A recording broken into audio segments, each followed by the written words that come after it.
On RuneScape, I built the largest private server in the world, so that's the only one where measurably I think did pretty well. Is there money in that? Yeah, company generated about $1.5 million a year in revenue by the time I was 18 years old. You're saying there are more car crashes in the video games than in the real world? Yeah, we've counted. The amount of clips uploaded with car crash labels surpasses the amount of physical car crashes that happen in the United States every day. Are there games you're prioritizing to show off your capabilities? I think we'll leave a bit of a surprise. At 18, Pim de Witte was running the biggest RuneScape private server in the world. Today he runs Metal, the app gamers use to clip their best moments. They upload about 1 billion clips a year, and every clip records the exact buttons the player pressed. That's what his new company, General Intuition, trains AI on. The result is a model that reads a screen and works out what to do next. And that skill transfers straight to robots. Pim says his AI already beats him at almost every video game. Almost. Not Rocket League. This is my conversation with Pim de Witte, CEO of General Intuition.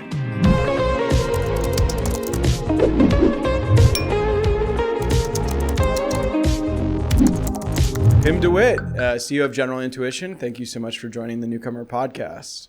Thank you for having me. We have so much to talk about. We'll get into some of the big questions of artificial intelligence progress you're building in what might be, one of the buzziest categories in Silicon Valley right now, world models.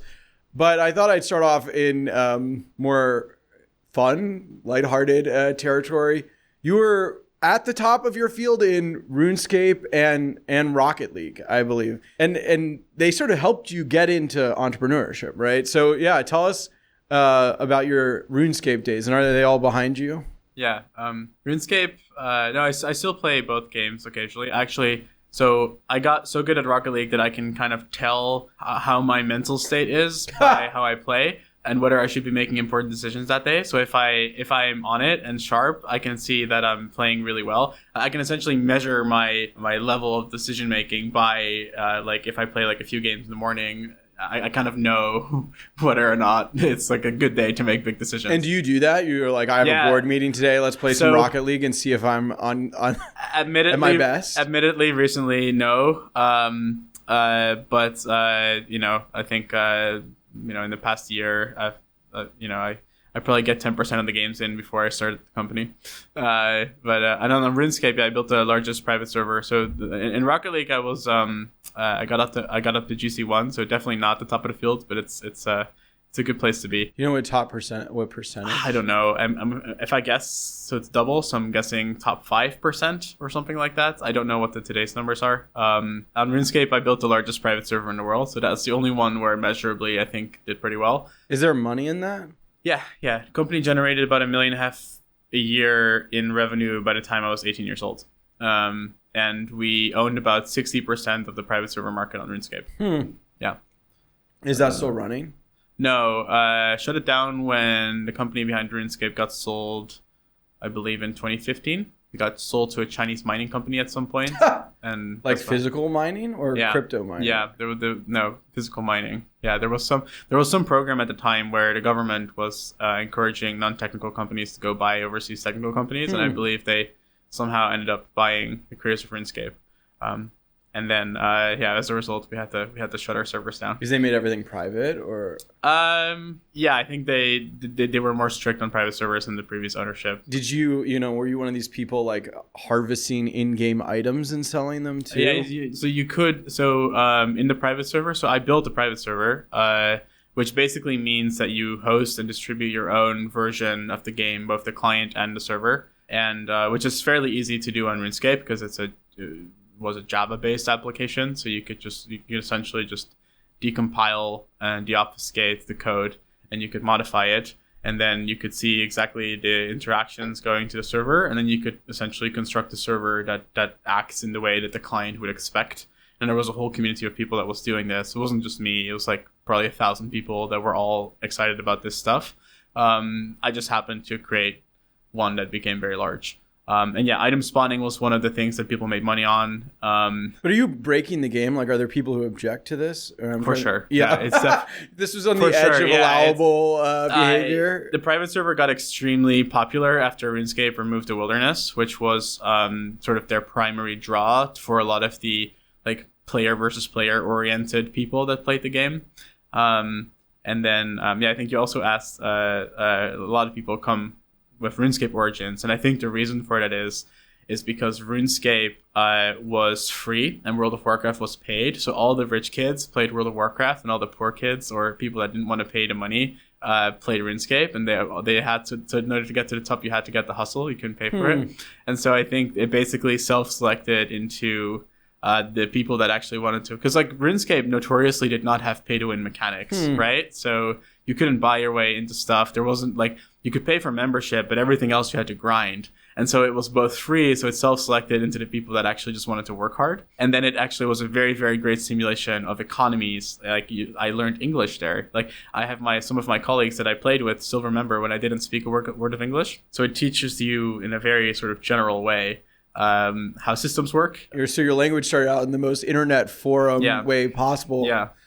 Yeah. I'm sure there are lots of parents, that are like, oh, my son plays too many video games. Oh, there's a path to being an entrepreneur. Like, what is there? I mean, you took a very particular set of steps to get to where you are. Like, is there anything generalizable there? Yeah. I've thought about this question a lot.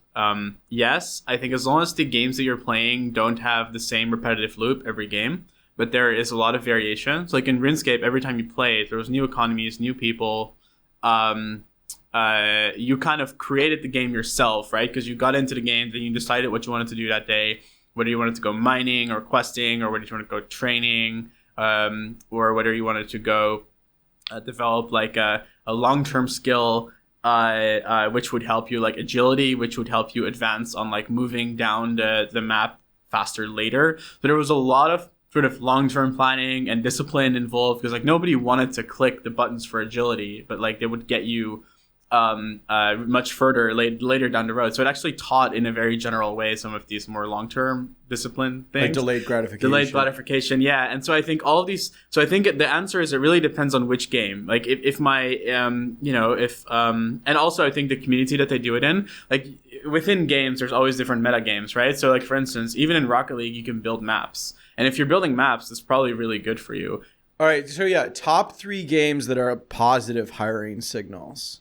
So I would put RuneScape and Factorio number 1. I found Factorio to be even higher signal than RuneScape. And then probably StarCraft is probably number 3.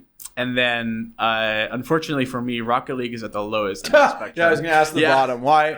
Because anything where it's just your main skill is like the controller input, it's no good, or maybe I have purposely avoided finding out the answer to this question at risk of no. I think it's just because it's mostly motor skills, and there's not a ton of strategy that transfers except for a few things.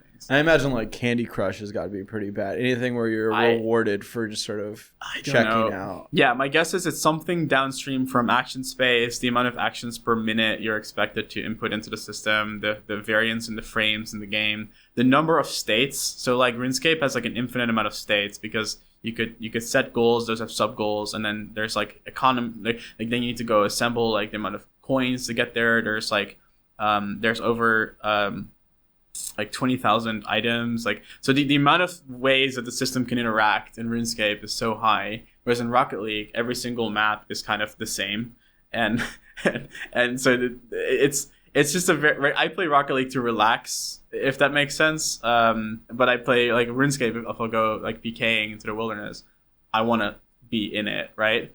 And so I think people just play for different reasons. So, for kids, I think the most important thing is which games are you playing? And if your kid's playing Rocket League, go get the adoption papers. Yeah. I love it. And so Metal, explain your sort of first foray. Yeah. And is that your first company? Or obviously the server is that your first startup, or are there other startups too? So I started, so my private server was my first company, right, which did very well.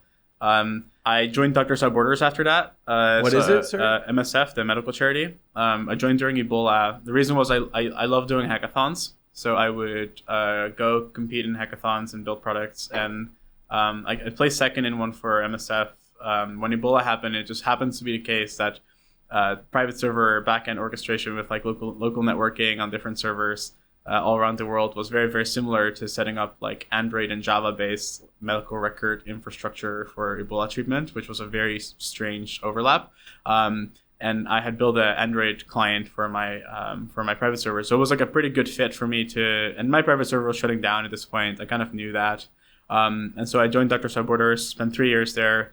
Worked first on Ebola, so building medical record systems and hardware for Ebola treatment, and then worked on generating satellite-based heat maps for disaster response. So like when houses are far apart, you can assume there's more income. When there's playgrounds, you can assume that there's children nearby. And so you can sort of use these to optimize planning and disaster response for minimizing loss of life. And you can automate a lot of these things. So I built a lot of algorithms that help basically. This is the benevolent surveillance state. It's called MapSwipe. It's, no, but I'm saying there's a broader sense that you're inhaling all this data about the world. I think there are lots of people who have a negative intuition about that, and you're saying, well, if you suck up all this data, you can learn things to help with public health. It's critical. It's critical to have this data when you write Doctors Without Borders. So the motto is always first on the chopper. Well, it's probably good if you know where to land, right? So you know like where to actually start your response. And the way that you do that is using things like map data, really good planning. So 3 years at Doctors Without Borders. Yeah. And then so started a large project here called MapSwipe, which is it's a nonprofit, but it's the thing I'm the most proud of, which has helped millions of people get on the map for the first time for these types of situations. What does it mean to get on the map? There's about in 2015 there was about 1 billion people that were not on maps, which means that their areas, it may have been in the satellite image, but it probably wasn't labeled. And so if like you would be out of the economic calculations, you would be out of the disaster response. Is this like getting your town onto Google Maps? Kind of, yeah. So, but Google and Microsoft at the time were not mapping, for instance, Myanmar or South Sudan because it was either economically not viable or too dangerous.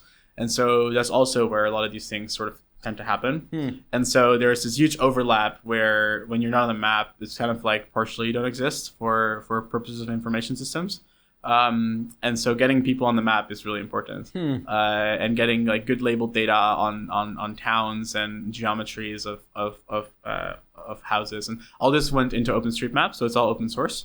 And we handed it over to Heidelberg University in Germany, who now runs the project. So that was my second, what I call sort of company. That's actually the thing I'm the most proud of in life. And then started.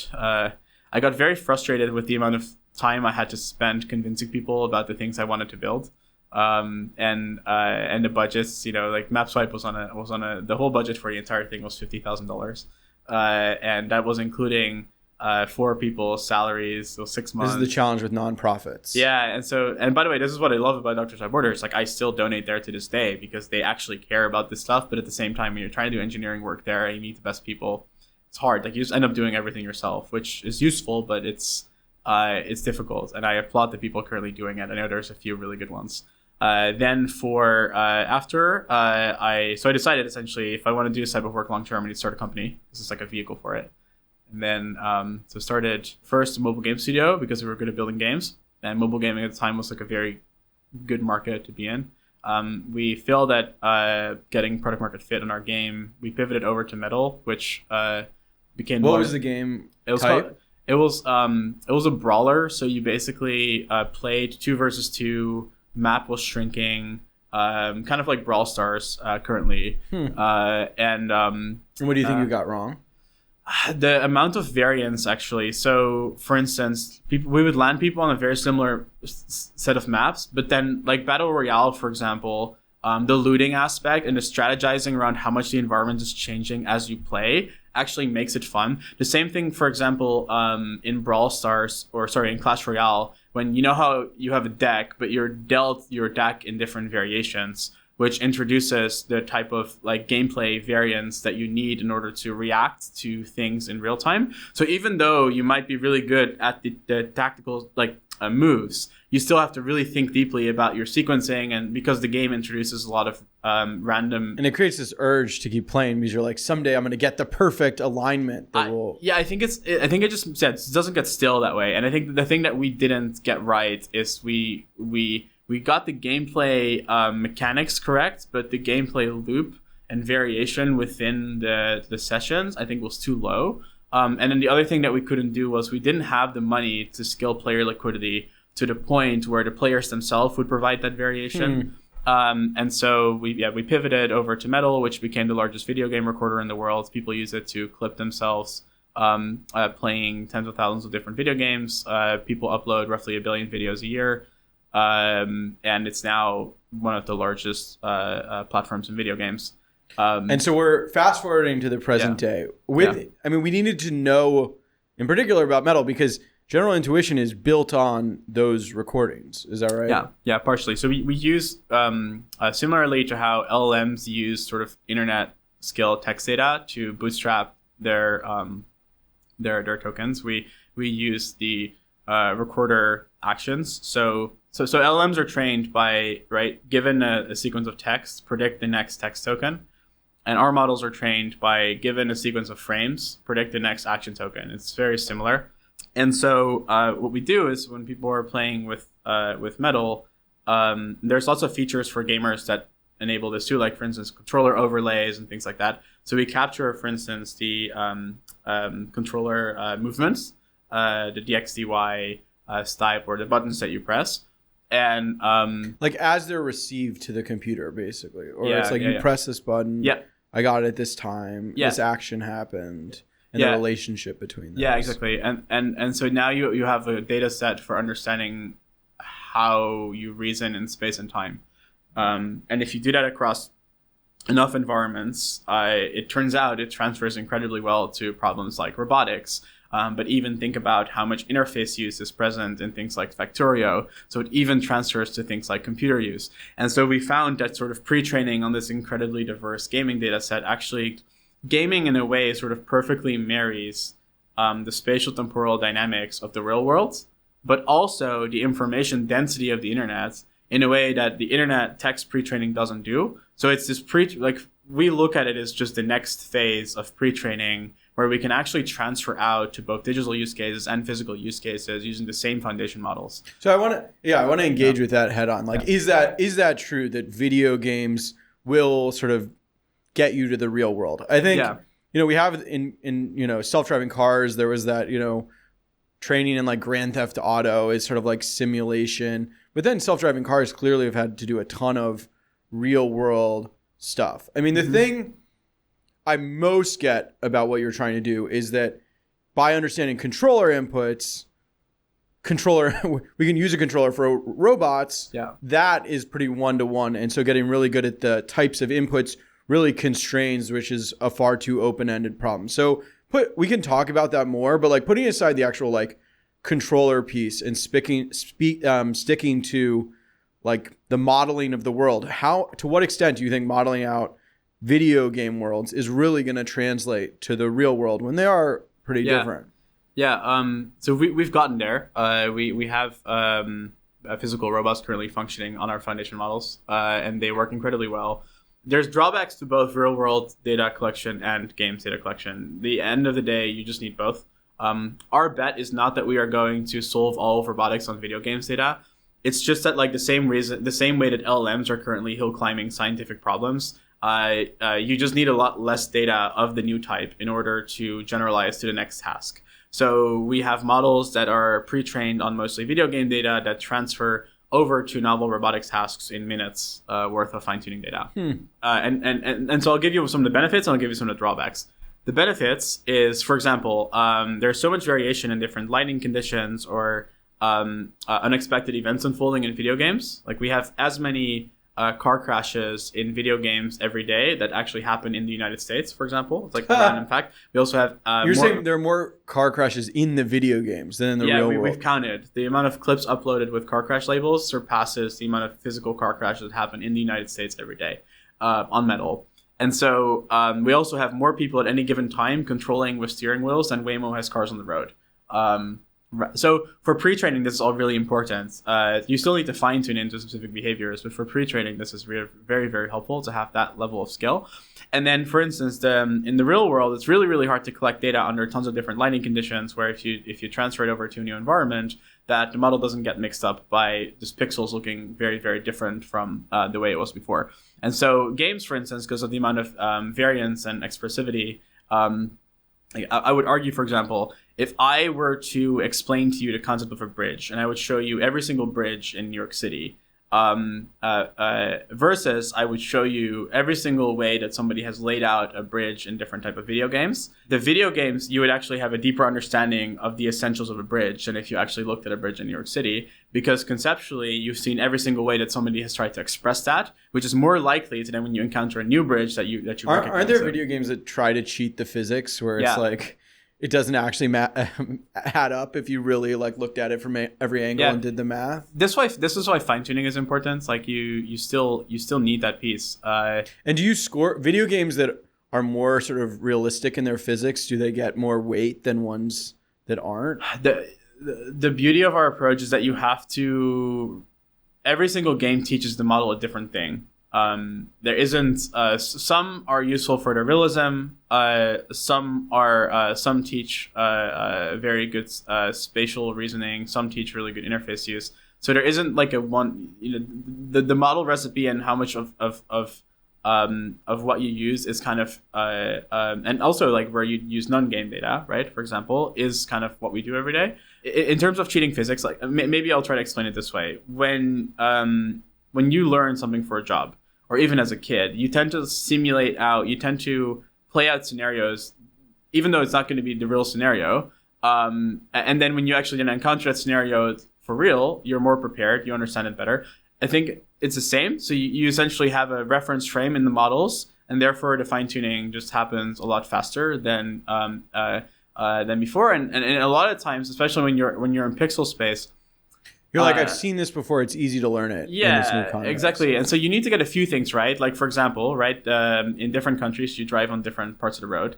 And so if you have a bunch of fine-tuning data from the UK, you have a bunch of UK drivers, they might drive very, very differently from the American ones. So if you're working on a self-driving use case, right? And by the way, like Metal has this separation, right? Like we can just tell. And so it's more so that we view it as pre-training. I think the specific implementation behaviors you're describing is more what happened at the post-training and fine-tuning stages of the models. Do you worry? This is an out there question, but an AI out there questions feel justified. I mean, Grand Theft Auto or whatever, you maul down people is sort of like part of the fun of the game. Yeah. We're building these systems to be sort of all purpose. Like, do you worry that like core to the system you're building is a machine that's been trained that like mauling down pedestrians is like a good fun thing to do? Yeah. So the answer is it's incredibly important at pre-training that the model understands cause and effect, including negative cause and effect, because that's actually how you align them. So for instance, when we were approached for acquisition by all the labs, a lot of it was due to them needing our data for alignment problems. Because you need a lot of negative examples of what not to do in order to actually evaluate models on how they're going to do in the real world. So the data having certain biases is a double-edged sword. You also you needed to solve it. You also want it in the pre-training data so that it understands how to predict the impacts of its future negative actions, right? And so there is so this is also, for instance, why world models are so important, right? So our core business is general agents that just take in pixels and predict actions. But world models is how you can really steer the behaviors and the environments towards the specific types of behaviors that you want in fine-tuning, versus at pre-training, it's less important. But how do we get models to hold sacred the real world in a way that they don't the digital world, right? I mean, I guess there's this worry that it's like, well, they're all worlds, they're all sort of simulated. There isn't this like bright line, between this type of world and that type of world, and therefore the sort of very different moral worlds of like the digital world and the real world aren't obvious to these machines. Like, is that your business? Like, where does that occur? For sure, we take it super seriously. We have we look at what happened with Cruise, for example, and we view this as a zero tolerance problem. Cruise basically decimated almost as a company by having this terrible accident. Exactly, that they didn't handle very well. Exactly, and so you have to be on top of this stuff. our first set of models, we're very we work with the partners that implement these models to understand their safety guardrails.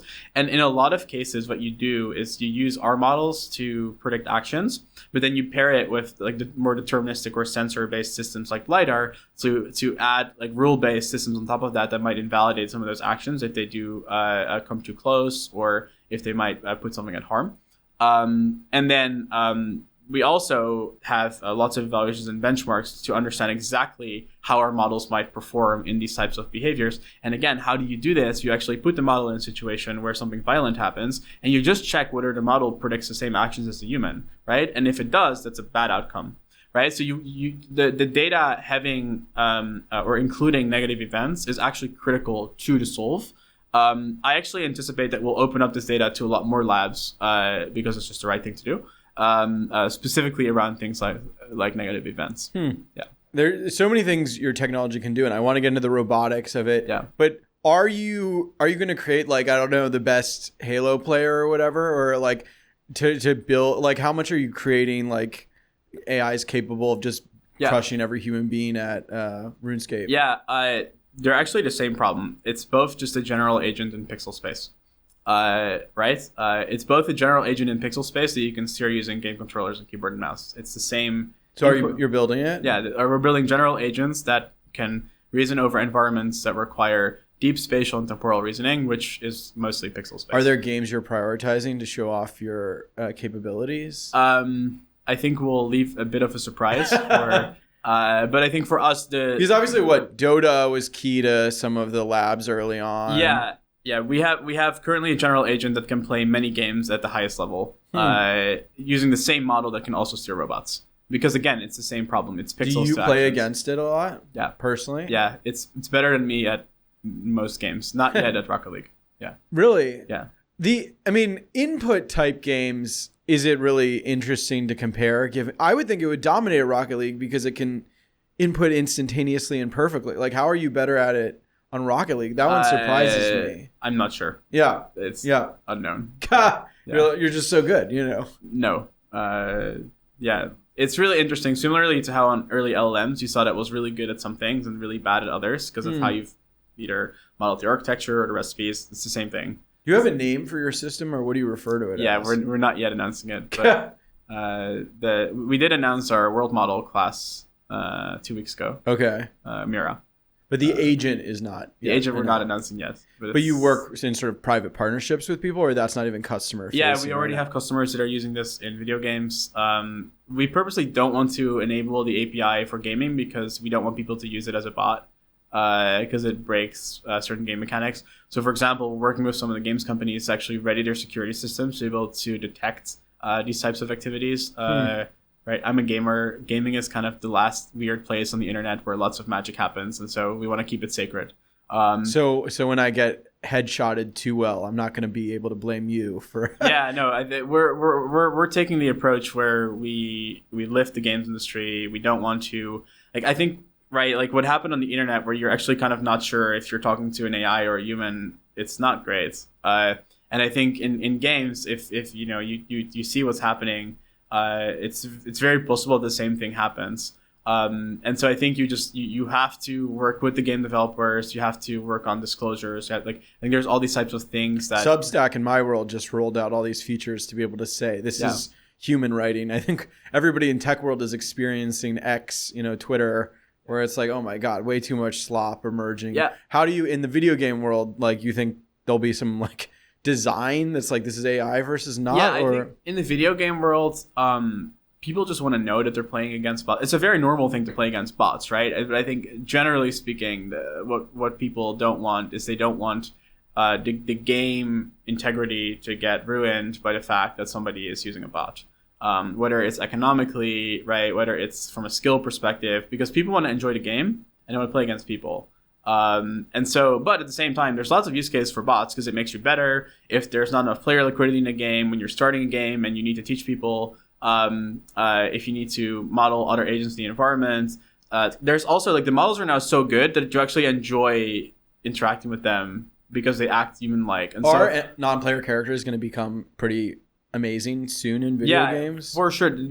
I think that that's the first place that you're going to see the models really shine in front of you is that every single thing in a game engine just becomes promptable for its behavior, and that's a driver that can be a cat, right? It can be a dog.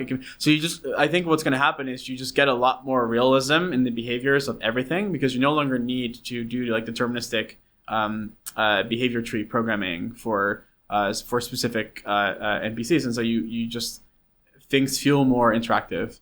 Do you think we're close to a blockbuster game like that? I would be shocked if next year we don't have a top video game that was built on top of the general intuition models. Yeah. Video games, like what percentage of your business do you think will be video games versus like real world? It's hard to say. We're very focused on the games industry and robotics at the moment. I like robotics because it's when you solve robotics, robots can then assemble more robots, and so it's a constraint that you need to unblock, and then you can unblock many other use cases once you unblock that constraint. Video games is really interesting because we have such a big moat there that the models work incredibly well out of the box with no fine tuning, and so game developers love them. You're like, robots very societally important, going to change the world. Video games were awesome at it, and it's fun. And we're already good at it. Yeah. I understand the how silly that sounds, but that is the reasoning. And I think that with robotics, like to take that head on, I think it's hard to know how much the robots are secretly controlled with a joystick. Like, what's your sense of smoke and mirrors versus reality on the public demos we're seeing with robotics right now? There's a lot of speed ups that people don't realize, especially when you have like VLA or VLM based approaches where the models are completely incapable of responding to real time dynamics. So they'll move the robot at like 100x slowdown or like 50x slowdown, and then they'll stitch the frames together in a way to make it look real time. Interesting. That one's interesting. So you're saying, just spell that out. You're saying you think there are cases where sure the company can do that, but they like pretend like they do it at a much faster speed than they do. Yeah, pretend, or usually there's some disclosure, but it's a lot of hype. Looks cool. Yeah, a lot of times, a lot of the demos are in stage environments, not in like when there's people walking around or different lighting conditions, or inside versus outside versus. One of the companies that I really like is called Generalist. They do a really, really good job at just actually showing the generality of their models. And but a lot of other labs, they just kind of show it in one. One thing that's interesting is, as humans, right, we can play video games using the same strategy that we can control a robot. You can actually control robots using keyboard and mouse. It actually feels like you're playing a video game.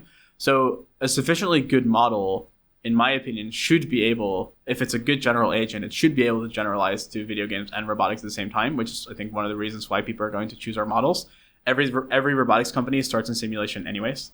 And so these models will be really, really good at simulation out of the box, and then we'll need some work to transfer over into real robots. But what you're going to get is incredibly good generalization capabilities out of the box, because it's already seen so many environments, and because it can just solve problems in so many different spaces. Are you imagining humanoid robots? I think that, the argument against is just there's so much value to be had in, I don't know, particular tasks, purpose-built. The argument for humanoid, obviously, is just we're the peak of evolution. Our bodies are, whatever, like lots of biology figured out to be a sort of dominant form factor that can do lots of things. Like, do you have a intuition around humanoids?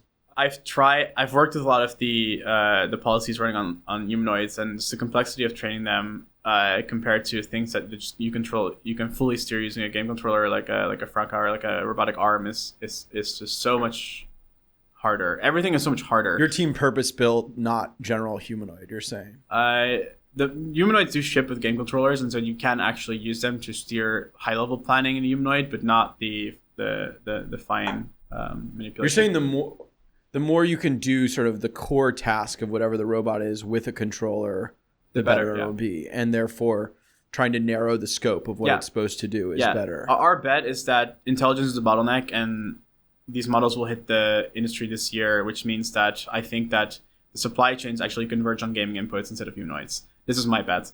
I think humanoids are fairly impractical. They're bulky, heavy. The stabilization of the legs is very annoying if you're training policies. The humans are very also they're right. You could argue that you need a general purpose robot, but humans are our evolution is like also optimized for biology and things that like reproduction. And I think right there's a lot of wasted stuff there. Exactly, there's a lot of wasted compute in the human body to get to where it needed to go because a lot of the constraints on the robot just aren't the same. And I think people also just really like cheap robots. They want to be able to afford them for specific purposes. They want small robots that can do things around the house. They don't necessarily doesn't need to be a full human, I think.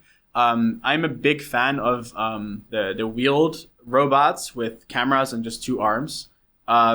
Genesis, I think, recently launched an unveil of their robot. I love that design. I think that's really the one that's going to hit in terms of functionality. The practical approaches will just win. I think the other thing, like, I'll give you one example, right? Stabilization on legs is the difference between it being able to fall on a child or not, right? Wheels, there's no chance. Wheels, exactly. It's a stable platform. Right. Same is true for quadrupeds, for example. And so I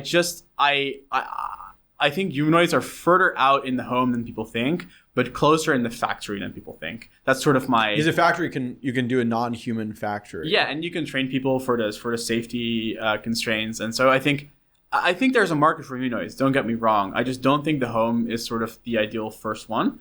But then at the same time, people also just build specialized robots because guess what? People like saving energy and space, right? So if you don't want to manufacture right a $30,000 set of legs, and you just want a minimal amount of hardware with a camera that can do a thing, most of the time that's what you're going to do.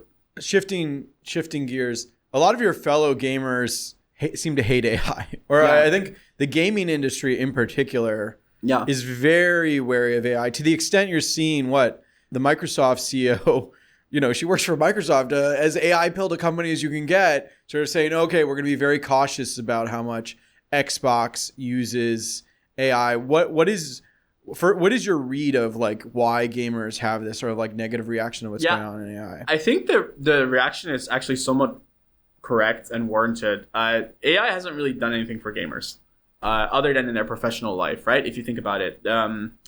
And then also a lot of companies are using AI to replace things like artists with pixel-based predictions. And we don't do pixel predictions, we do action predictions. So we try to sort of merge with the game industry in a positive way versus trying to replace art workflows and things like that, which is why we're having a lot of success. But because, right, AI has only historically done not so great things for gamers, right? It ruins games with bots. It does. And so I think that the relationships with the games industry is you just have to prove, right, that, like, for instance, one of the things that we're looking at doing is better anti-cheat, which I described. If you can solve all of botting in gaming using better AIs, gamers will like AI, right? But the AI companies have just chronically underinvested in gamers, and so then are you surprised that they're upset? No, I think it's actually justified. The other end of the spectrum also, which is that the games industry is in a pretty tough spot at the moment in terms of like lots of studio shutdowns. So I think there's just a lot of fear, and I think one of the reasons why I was always so open about how we went about this, like I started publicly sharing sort of the approaches that we used back in 2025. And it's because the games industry has a real shot to sort of lift up and be this frontier player in AI, but it's not going to be one company. It has to be every company that kind of does it. Which now I think you're very positively starting to see some of these turnarounds that are led by some of the studios actually investing more in those type of capabilities. And so I think that this year we'll see some of it turn. And I think a lot of that is just because we need to prove that, it's basically what people have seen so far is, AI creates spam. It hurts artists. It like sucks out all the humanity that we want. But if you're able to sort of imbue intelligence into non-player characters and create new paths for creatives to do interesting things, you think that will sort of give people more optimism. Yeah. And one of the reasons why I decided to start the lab and not join with another company is a lot of my friends couldn't find jobs. And I found that a lot of the lab CEOs were of the generation that they would be pretty disconnected from those types of problems, where you're literally in group chats helping your friends find jobs and they can't get interviews because the entire pipelines are flooded with AI. and these people are really good. Like, that these are the friends that like should be running things, right? And so I think for me, it's a chance to do things differently. I think a lot of people are scared. A lot of people are scared that it's going to impact jobs. For example, one of the things that we do is we invest as much time into platforms for job creation that we put in the research. So we actually work on like getting our users jobs that relate to the research that we do. And so I think there's just a lot of things that why I'm excited to build this is you can do differently from kind of the standard sort of Silicon Valley approach. How are you getting people jobs, sorry? We launched a platform. So what's the problem in finding jobs right now is that there's so much resume flooding with LLMs. It's actually very hard for companies to get through and find qualified candidates. Well, we know exactly which action sequences people tend to be really, really good at. And so, for example, so we started actually targeting based on like, hey, we noticed you're really, really good at this. Do you want to help this with this? So like a Factorio player, we might use them for labeling like very factory specific data, right? And so we launched it. It's called Nerve. We launched it with General Intuition being the first customer, but our plan is actually just to open it up to other labs. And so it's essentially like our own little Mercor. So I think the way to think about it is because as a lab you see the future a little bit before everyone else, and so. But it's sort of like the last job is training AI to fully replace us. Yeah, I appreciate this sentiment, but it is sort of the task you're having them do is train AI. Yeah, so yes and no. A lot of the times, for instance, it's there will just be you're doing controls, right? So you're looking at is the AI making bad moves? I think the human job just moves up the stack. I actually went through this dilemma myself, and I just was like, okay, is this a bad thing or a good thing? But at the end of the day, I believe more people with jobs has to be a good thing. So there will be new economy. We find the next job. It's like, well, this is a job today that we need people to do. Yeah, and then we it's better. If we end up giving a few thousand people jobs, then that's better than those jobs not having been created on a net basis.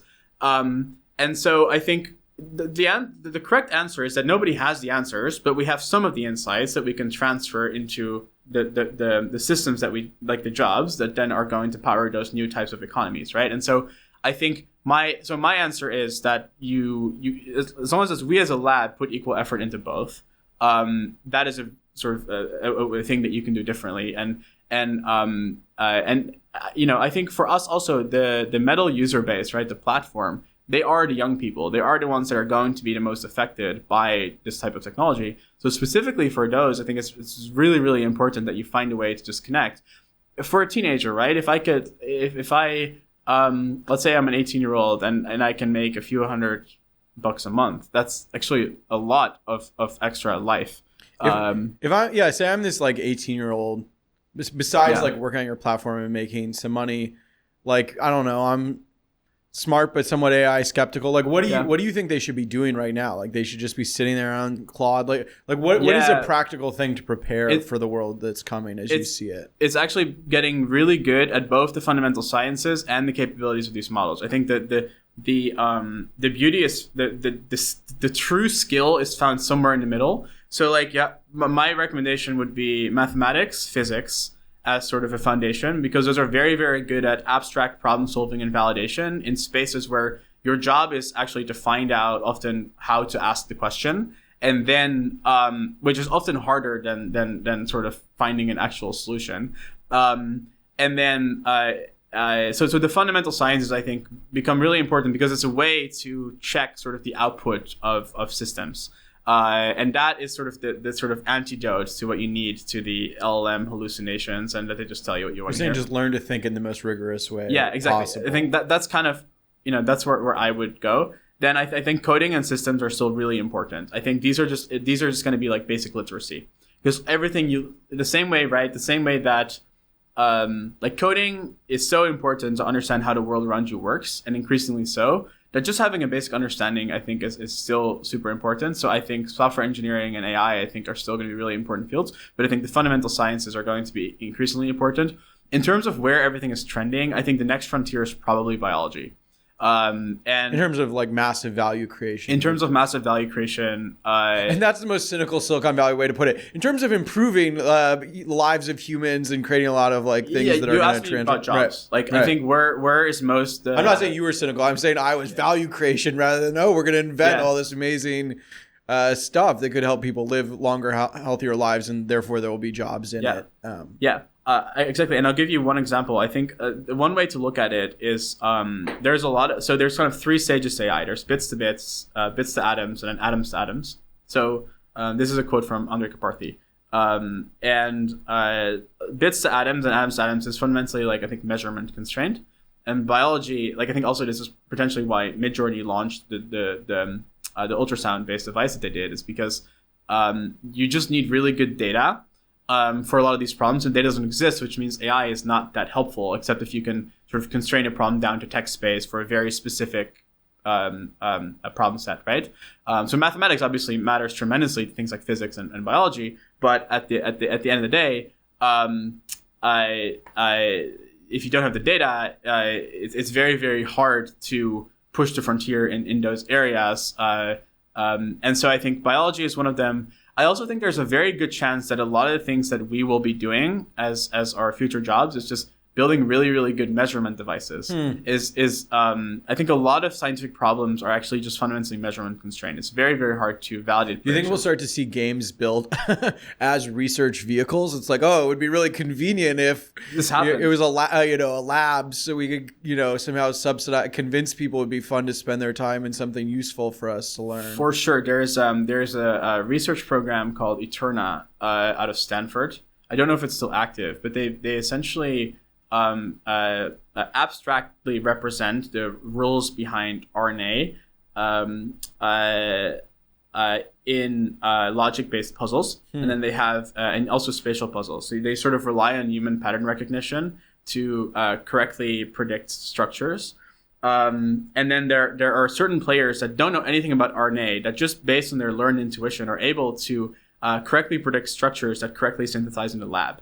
And there's a video about this on YouTube. So this is also the North Star for general intuition, right? If you can solve a general agent that can solve problems in pixel space, all of a sudden it has many scientific applications. But to your point, I think there will be indeed many labs that like make it easier to access, because that's another thing that robotics does, right? If you have good models that can take safe actions, you actually open up the operations of something to a lot more people.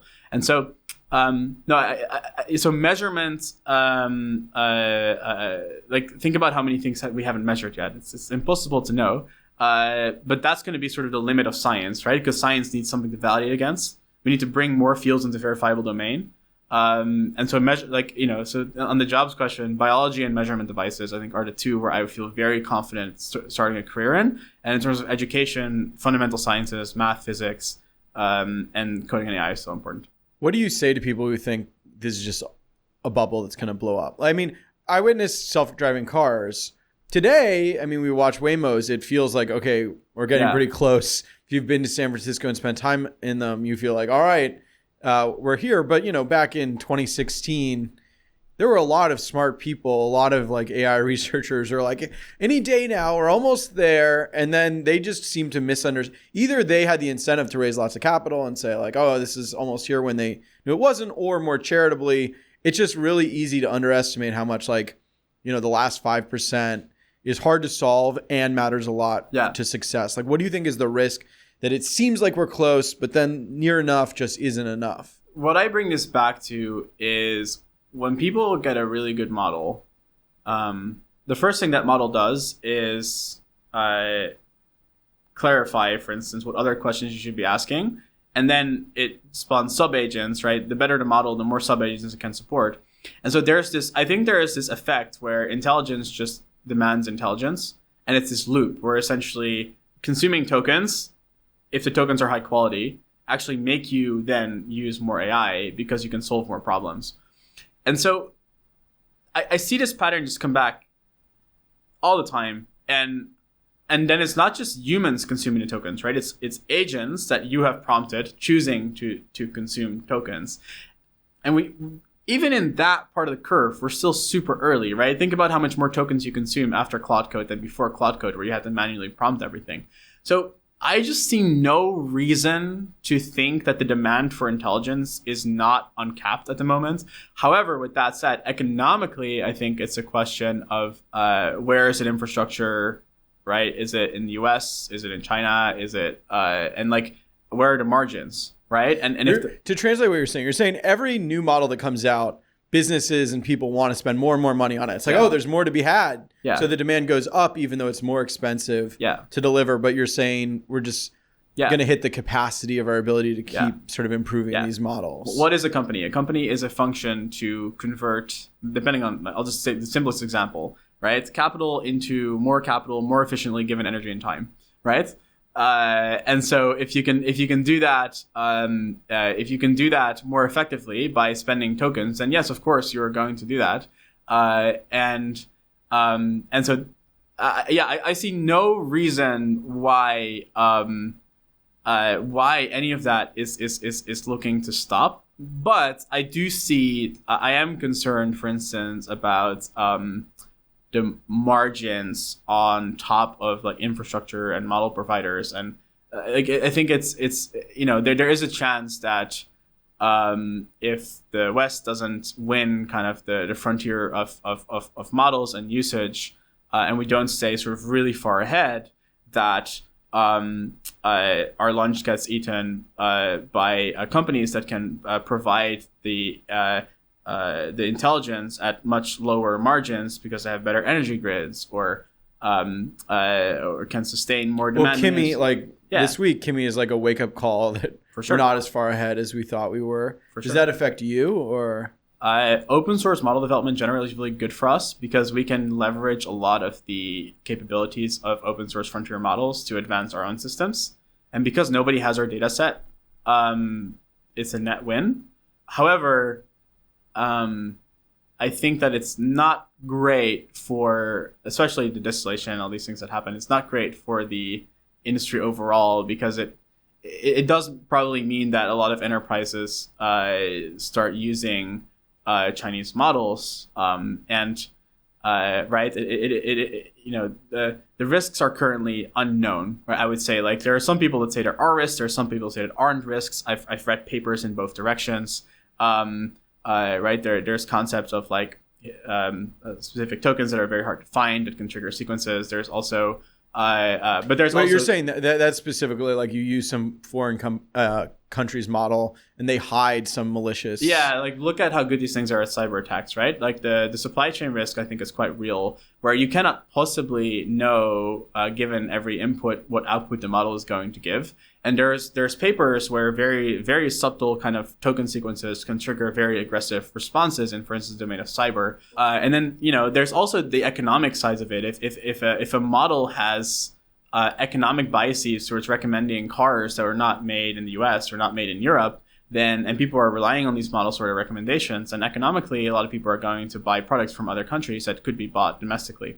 And so I think that it's really, really important that the frontier of AI stays in the countries where sort of people live.